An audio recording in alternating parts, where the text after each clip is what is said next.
Welcome to Durga Devi சரணம். 2025ஆம் ஆண்டின் முதல் சூரிய கிரகணம் இன்றைய சனிக்கிழமை அமாவாசையன்று நிகழ்கின்றதுங்க.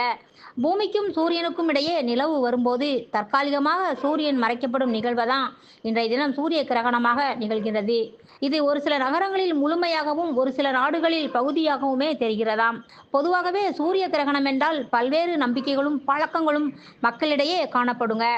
ஆனா இன்றைய தினம் சூரிய கிரகணம் இந்தியாவில் பார்க்க முடியாது என்று தெரிய வந்துள்ளதுங்க.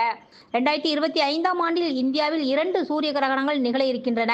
ஒன்று இன்றைய தினம் மார்ச் மாதமும், 2வது செப்டம்பர் மாதத்திலும் நிகழ இருக்கின்றது. பொதுவாக சூரிய கிரகணத்தை ஒரு இயற்கையான நிகழ்வாகத்தான் அறிவியல் பார்த்தாலும், இந்தியாவில் சூரிய கிரகணத்தையொட்டி சில பழமையான மரபுகள் இருப்பதும், மக்கள் இதுநாள் வரை அதனை கடைபிடிப்பதும் ஒரு வழக்கமாக இருக்கின்றதுங்க. இந்த ஆண்டின் முதல் சூரிய கிரகணம் இன்றைய தினம் மார்ச் 29ஆம் தேதி நடைபெறுகின்றது. இது பகுதி சூரிய கிரகணம் தான். 2வது சூரிய கிரகணம் செப்டம்பர் 21ஆம் தேதி நிகழ இருக்கின்றது. இந்த சூரிய கிரகணத்தின் போது சூரியனை நிலா மறைத்தாலும் முழுமையாக மறைக்க முடியாமல் நெருப்பு வளையம் போல சூரிய கதிர்கள் தெரிய வரும் வகையில் இருக்கும்.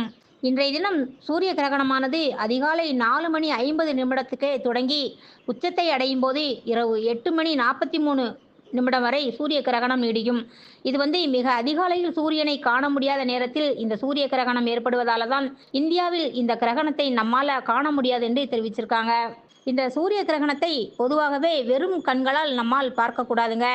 சூரிய ஒளி பொதுவாகவே சக்தி வாய்ந்தது. அது மறைந்து வெளிப்படும் போது வீரியம் அதிகமாக இருக்கும் என்பதால் கண் பார்வையை பாதிக்கலாம் என்பதால வெறும் கண்களால் நம்மை பார்க்க வேண்டாம் என்று அறிவுறுத்தப்படுகிறதுங்க.